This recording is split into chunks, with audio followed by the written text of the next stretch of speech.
आखिर गाय माता को एक रोटी खिलाने से कौन सा पाप नष्ट हो जाता है, आइए जानेंगे दोस्तों। उससे पहले दोस्तों, यदि आप सब हमारे चैनल पे पहली बार आए हों तो प्लीज़ हमारे चैनल को सब्सक्राइब कर लीजिए। नीचे बेल आइकन बटन है, उसको प्रेस करना बिल्कुल ना भूलिएगा, जिससे आने वाले हर एक नोटिफिकेशन वीडियो आप तक सबसे पहले पहुँच सके। तो एक लाइक पक्का कीजिएगा, आप सभी का एक लाइक मुझे बहुत ही हिम्मत और प्रेरणा दिलाती है। श्री कृष्ण दोस्तों, क्या आप जानते हैं गाय माता को एक रोटी खिलाने से कौन सा फल मिलता है? आखिर गाय माता को एक रोटी खिलाने से हमारे कौन से पाप नष्ट हो जाते हैं? दोस्तों, हमारे हिंदू धर्म में गाय को माता कहा जाता है, और गाय माता की पूजा भी की जाती है। इस ब्रह्मांड में गाय ही एक ऐसी पशु है जिसकी पूजा आराधना और सेवा करने से गरीब से गरीब व्यक्ति भी अमीर बन जाता है। गाय की पूजा करने से समस्त मनोकामनाएं तुरंत पूर्ण हो जाती है। दोस्तों, गाय माता के शरीर में कई कोटि देवी देवताओं का वास होता है। इस वजह से गाय माता की पूजा करने से हमें समस्त देवी देवताओं का आशीर्वाद एवं साथ प्राप्त होता है। दोस्तों, आज हम आपको बताएंगे कि गाय माता को एक रोटी खिलाने से कौन सा फल मिलता है। गाय माता को वह कौन सा अंग है जिसे सिर्फ स्पर्श करने से ही व्यक्ति के सारे दुख दर्द दूर हो जाते हैं, और जो व्यक्ति गायों को दुख देता है, उन्हें मारता पीटता है, उसे कौन सा दंड मिलता है, और किस कारण गाय माता ने क्रोधित होकर समस्त स्त्रियों को श्राप दे दिया था, जिसे स्त्रियां आज भी भुगत रही हैं। तो चलिए शुरू करते हैं। एक बार भगवान भोलेनाथ कैलाश पर्वत पर विराजमान थे। तभी अचानक से नारायण नारायण का जाप करते हुए उनके पास जाकर रुक जाते हैं और भगवान शिव जी से प्रणाम करते हैं। तो भगवान शिव देवर्षि नारद से कहते हैं, कहिए नारद जी, किस परियोजना से आना हुआ? तब देवर्षि नारद कहते हैं, हे जगत के कर्ता धर्ता, आप तो त्रिकालदर्शी हैं। आपको तो मेरे आने का उद्देश्य पता ही है कि मैं आपके पास क्यों आया हूँ, लेकिन आप फिर भी यह प्रश्न कर रहे हैं। तब भगवान भोलेनाथ कहते हैं, हे देवर्षि नारद, हम आपकी दुविधा को समझते हैं। आप बिल्कुल निश्चित होकर हमसे अपने प्रश्न पूछिए, हम आपको आपके प्रश्नों का उत्तर अवश्य देंगे। तब देवर्षि नारद बोले, हे प्रभु, अभी मैंने देखा कि कुछ लोग गौ माता की पूजा कर रहे थे, उन्हें रोटियां खिला रहे थे, उनकी सेवा कर रहे थे। मैं गाय को रोटी खिलाने का महत्व जानना चाहता हूं, और जो व्यक्ति गायों की सेवा करता है, उनकी पूजा करता है, उन्हें कौन सा फल मिलता है। वहीं दूसरी तरफ मैंने देखा कि कुछ लोग गाय माता को अत्याचार कर रहे होते थे, उन्हें ऐसा करने से कौन सा दंड मिलता है, और वो कौन सा ऐसा श्राप था जो गाय माता ने समस्त स्त्रियों को दिया था, जिसे कलयुग की समस्त स्त्रियां भोग रही हैं। मेरे यह जानने की तीव्र इच्छा हो रही है। तब भगवान शिव मुस्कुराते हुए देवर्षि नारद जी से कहते हैं, भक्त नारद जी, आपके यह सभी प्रश्न बहुत ही महत्वपूर्ण हैं।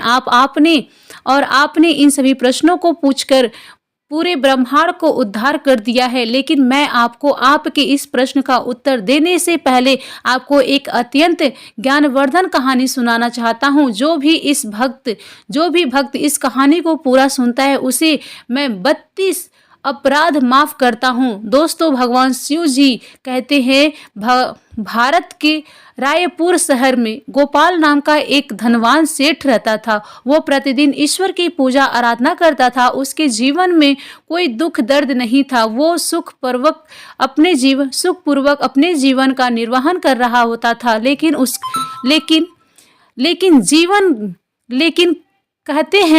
कहते हैं ना कि बिना सुख और दुख का मनुष्य बिना जल के मछली के समान होता है। इसलिए मनुष्यों के जीवन में सुख के साथ दुख का आगमन होना ही चाहिए। उस सेठ के साथ भी ऐसा ही कुछ हुआ था। उससे जीवन में सिर्फ एक ही दुख था कि उसको अभी तक संतान प्राप्ति का सुख नहीं मिलता था। इस वजह से वह बहुत ही दुखी रहता था। अपनी पत्नी को ना जाने कितने वैद्यों और हकीमों को दिखा दिया था, लेकिन उसे संतान की प्राप्ति नहीं हो रही थी। एक दिन गोपाल अपने किसी कार्य से किसी नगर की तरफ जा रहा था।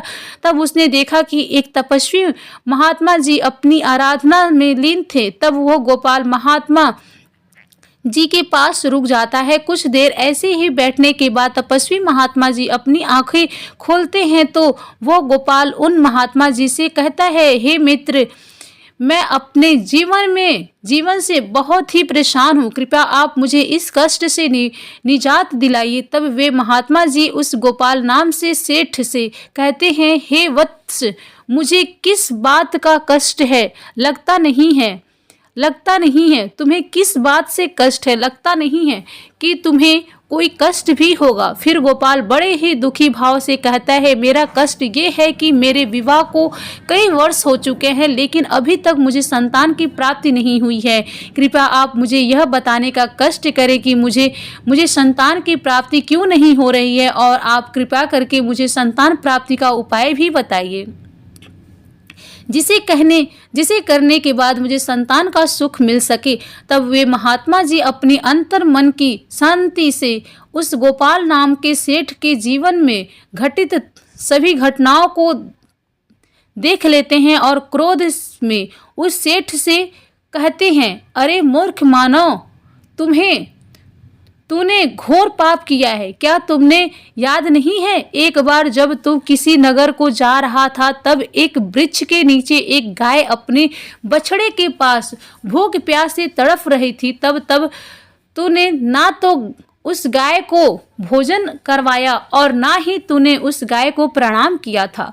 उस गाय ने तुमसे सहायता भी मांगी थी, लेकिन तूने उस दिन उस गाय माता की पुकार को सुनकर भी नजरअंदाज कर दिया था, और तेरी इसी उद्दंडता को देखकर उस गाय ने तुझे संतान न होने का श्राप दे दिया था। हे मानव, जो भी व्यक्ति गाय माता को कष्ट में देखकर उनकी सहायता नहीं करता है, उस व्यक्ति को घोर पाप लगता है। दोस्तों, भगवान शिव देवर्षि नारद से कहते हैं, हे देवर्षि नारद जी, इस प्रकार उन महात्मा जी ने उस गोपाल नाम के सेठ को उसके पापों के बारे में बता दिया।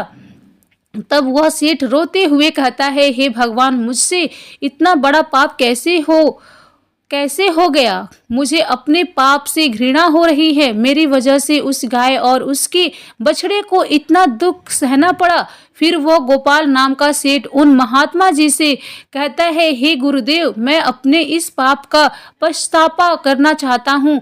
मैं जानता हूँ कि मेरा अपराध क्षमा योग्य नहीं है, लेकिन फिर भी मैं अपनी इस उद्दंडता का पश्चाचित करना चाहता हूँ। कृपया आप मुझे इसका कोई उपाय बताएं, जिससे करने के बाद मुझे मेरे पापों से मुक्ति मिल सके। फिर वे महात्मा जी उसे गोपाल नाम के सेठ से कहते हैं, हे गोपाल, तो दुखी मत हो। इसका उपाय यह है कि तुम मेरे आश्रम के समीप रहने वाली कालिंदी नाम की गाय की सेवा करो, उसकी पूजा आराधना करो, वो तुमको अवश्य ही पुत्र का आशीर्वाद देगी। फिर वे महात्मा जी गोपाल को एक मंत्र जाप करने के लिए कहते हैं और कहते हैं कि तुम्हें इस मंत्र का जाप करना है। अगर पहले ही बार में मंत्र का जाप करने से कालिंदी नाम की गाय तुम्हारे पास आ जाती है, तो तुम्हें पुत्र प्राप्ति अवश्य होगी।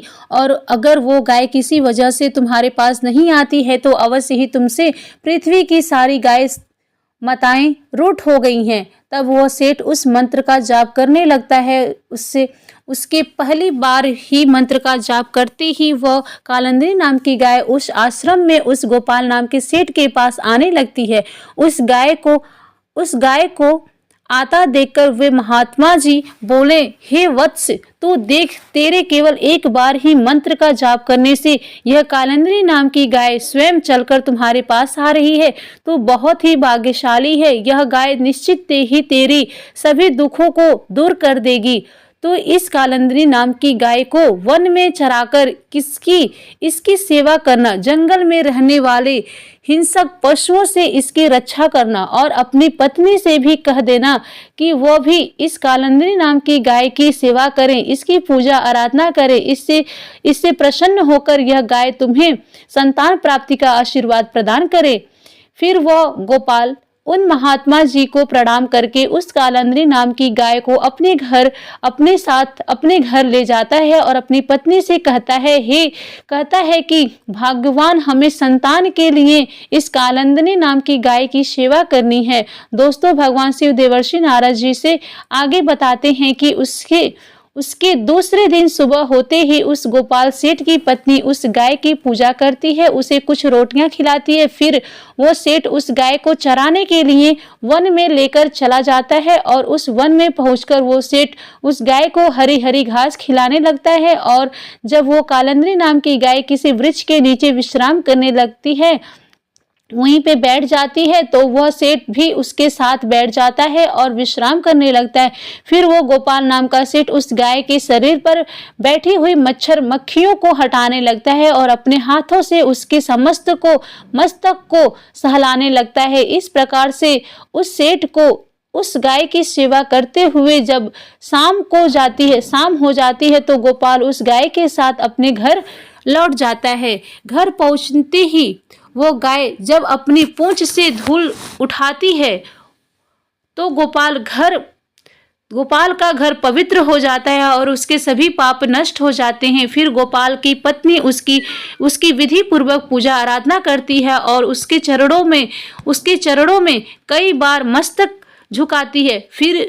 फिर उस कालंदरी नाम की गाय से प्रार्थना करती है और हाथ जोड़कर उसके आगे खड़ी हो जाती है। फिर वो गाय उस गोपाल सेठ की पत्नी की पूजा को स्वीकार कर लेती है और गोपाल की पत्नी पर अपनी दृष्टि डालकर उसके सभी दोष समाप्त कर देती है। गाय की दृष्टि पड़ते ही उस सेठ की पत्नी पवित्र हो जाती है। इस प्रकार से उस गोपाल के सेठ को उस कालंदरी नाम की गाय की सेवा करते हुए 28 दिन बीत जाते हैं। फिर 29वें दिन जब गोपाल उस गाय को लेकर वन में चला जाता है और उस वन में पहुंचकर वह गाय वन के बीच में चली जाती है और जहां पर कई सारे पेड़ पौधे, झाड़ियां और बड़ी बड़ी घास थी, वो गाय एक झाड़ी के पीछे छिपकर घास चरने लगती है।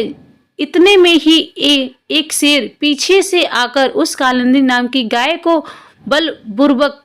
बलपूर्वक दबोच लेता है और गोपाल को शेर के आने की आहट तक नहीं होती। उस शेर की कम से कम कसकर दबोचने होने के कारण वो कालंदनी गाय दर्द भरे स्वर में जोर से बोलने लगती है कि सेठ मेरी रक्षा करो, सेठ मेरी रक्षा करो। और जैसे ही गोपाल उस गाय की आवाज सुनता है वैसे ही वह दौड़ते हुए उस गाय के पास पहुंच जाता है और वह देखता है कि एक खूंखार शेर ने कालंदरी नाम की गाय को बलपूर्वक दबोच रखा है। इस वजह से उस गाय की आंखों से आंसुओं की धारा बह रही है।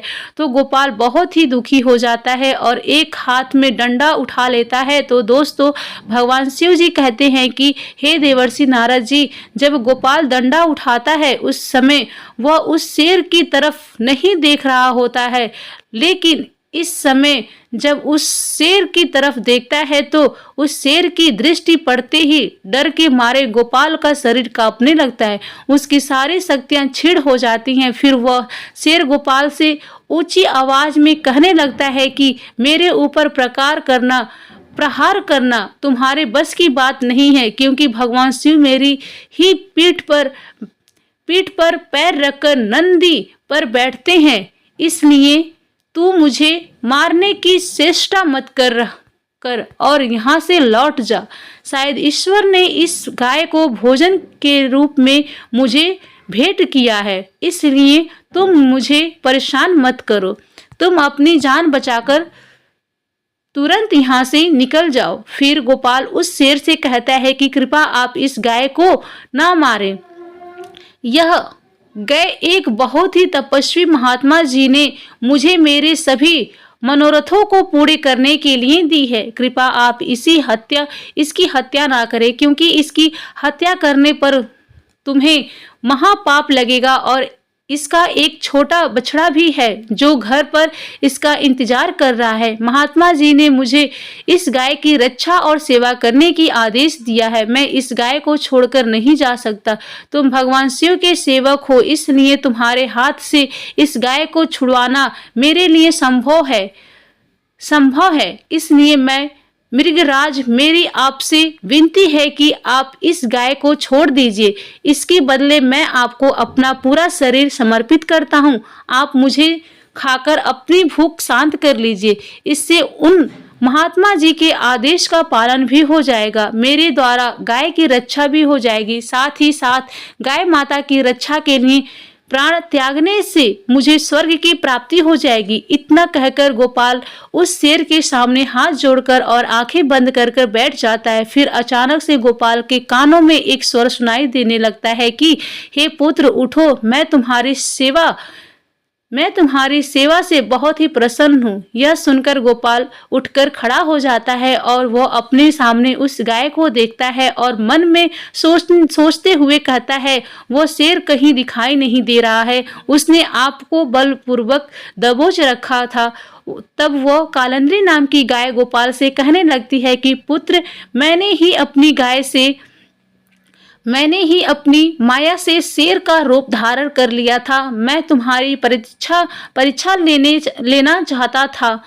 मैं दिखाना चाहती थी कि संकट पड़ने पर तुम अपने प्राण बचाते हो या फिर मेरे। यह मैंने कैसे किया यह तो यमराज भी नहीं जान सकते, लेकिन तुम मेरी परीक्षा में सफल हो गए हो। तुम मेरे प्राणों की रक्षा के लिए अपने प्राण संकट में डालने के लिए तैयार हो गए थे, इसलिए मैं तुम पर बहुत प्रसन्न हूँ। अब तुम कहो, तुम्हें कौन सा वरदान चाहिए? मैं अवश्य ही तुम्हारी मनोकामना को पूरी करूंगी। वो गोपाल नाम का सेठ कहता है, हे गौ माता, मेरी केवल एक मनोकामना यह है कि कृपया आप मुझे संतान प्राप्ति का सुख प्रदान कीजिए। फिर कालंदी नाम की गाय ने कहा, हे पुत्र, तुम एक पत्ते के धोने में मेरा दूध लेकर अपनी पत्नी के साथ ग्रहण करो। इससे तुम्हें धर्म का पालन करने वाले संतान की प्राप्ति होगी। वो गोपाल नाम का सेठ कहने लगा कि हे गौ माता, आपके मधुर वचनों को सुनकर बहुत ही मुग्ध हो चुका हूँ। अब आप मेरे साथ मेरे घर चलिए। मैं आपकी पूजा करके आपके भोजन कराता हूँ और सभी प्रकार के अनुष्ठानों को पूरी करके आपके अमृत समान दुग्ध का पालन करता हूँ। उसके बाद वो गोपाल नाम का सेठ उस गाय को अपने साथ लेकर अपने घर चला जाता है। फिर घर पहुंचने पर उस सेठ की पत्नी उस गाय की पूजा पाठ करने लगती है। तब उस गाय ने गोपाल की पत्नी से कहा, हे पुत्री, तुम मेरी पीठ को स्पर्श करो, इससे तुमको अत्यंत गुणवान, धर्म का पालन करने वाली संतान की प्राप्ति होगी।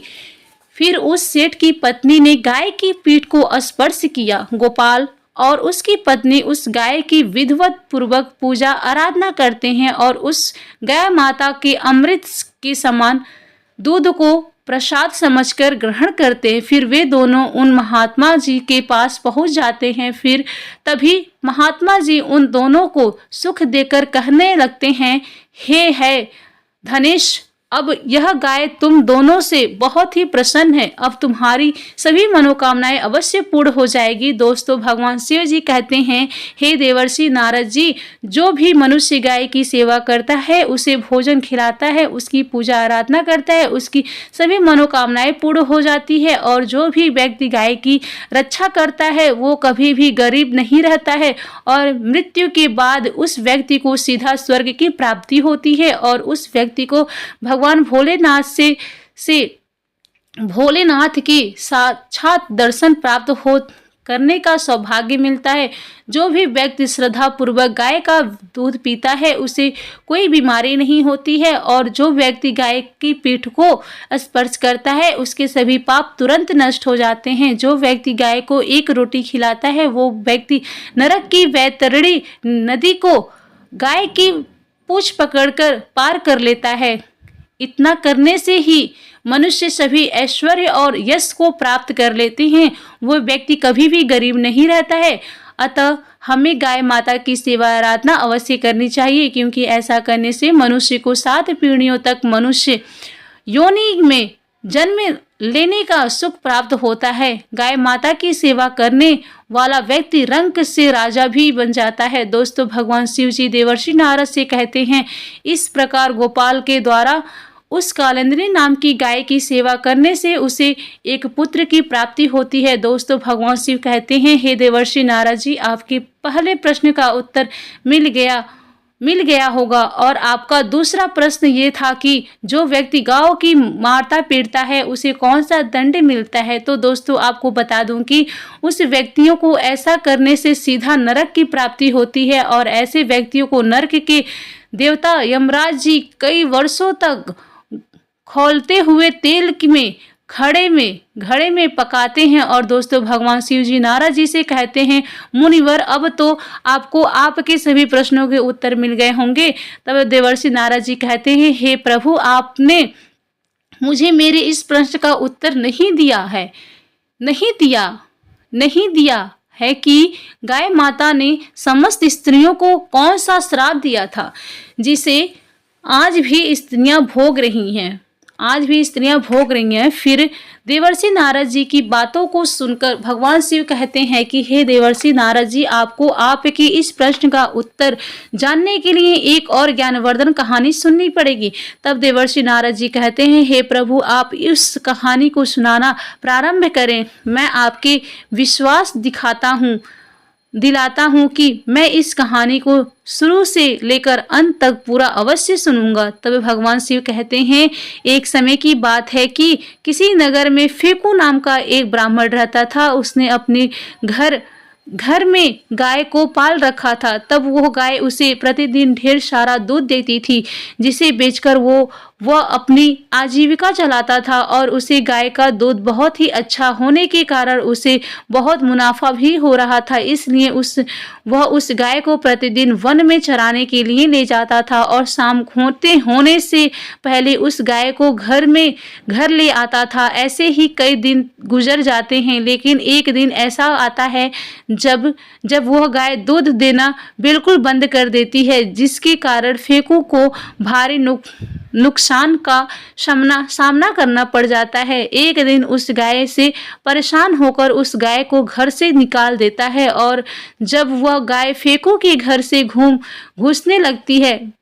घुसने लगती है वैसे ही उस गाय को डंडों से पीटने लगता है, जिससे वह गाय बहुत ही दुखी रहने लगती है। वो अपने मालिक को छोड़कर नहीं जाना चाहती थी, लेकिन उसका मालिक ही उसे अपने घर से नहीं रखना चाहता था। उस वजह से वो गाय फेकू के घर में जाना छोड़ देती है और वह एक वन में जाकर रहने लगती है।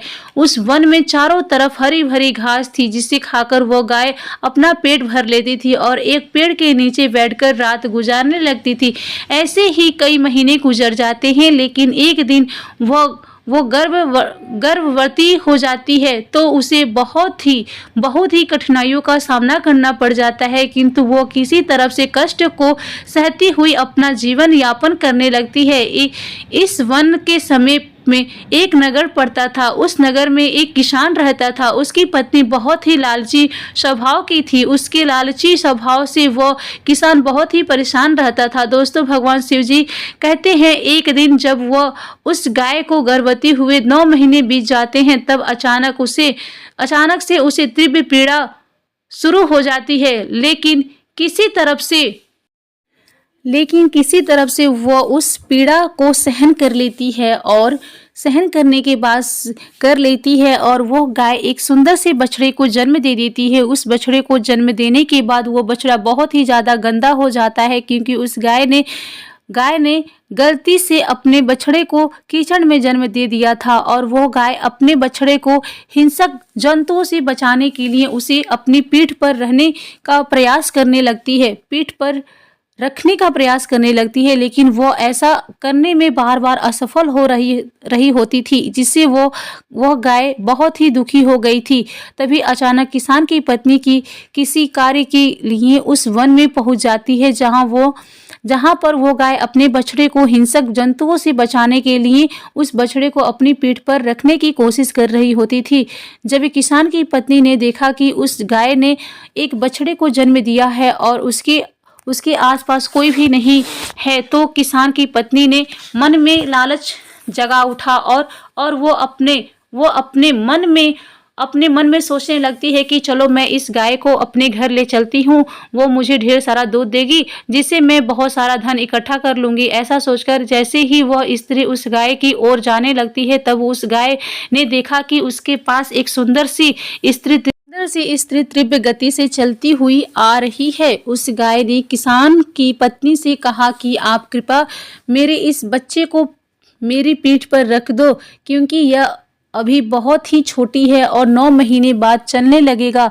उस गाय को यह पता नहीं था कि उसका बच्चा जन्म लेने के बाद चलने लगता है और उस समय मनुष्य के बच्चे भी पैदा होने ही चलने लगते थे। उस गाय को यह बिल्कुल पता नहीं था।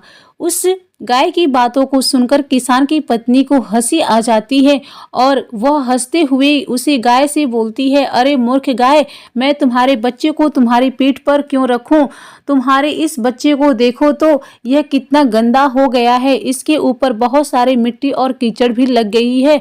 अगर मैं इसे तुम्हारी पीठ पर रख दूंगी तो मेरी इतनी सुंदर साड़ी गंदी हो जाएगी। तभी क्रोध में आकर उस गाय ने उस किसान की पत्नी को श्राप दे देती हुई कहा कि हे मूर्ख स्त्री, तू मेरे बच्चे को मेरी पीठ पर रखने में हिचक रही है और तू मेरे बच्चे को गंदा कह रही है। जब मैं आज से समस्त स्त्रियों को यह श्राप देती हूँ कि अब मनुष्यों के बच्चे पूरे 9 महीने बाद ही चलेंगे और जितने भी पशु पक्षी हैं उनके बच्चे पैदा होते ही चलने लगेंगे।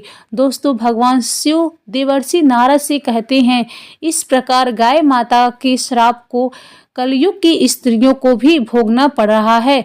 ऐसा पहले नहीं था। पहले मनुष्य के बच्चे पैदा होते ही चलने लगते थे। सतयुग में सुखदेव पैदा होने के बाद तुरंत बाद ही अपने पैरों पर चलने लगे थे और वेद व्यास भी जन्म लेने के तुरंत बाद अपने पैरों पर चलने लगे थे।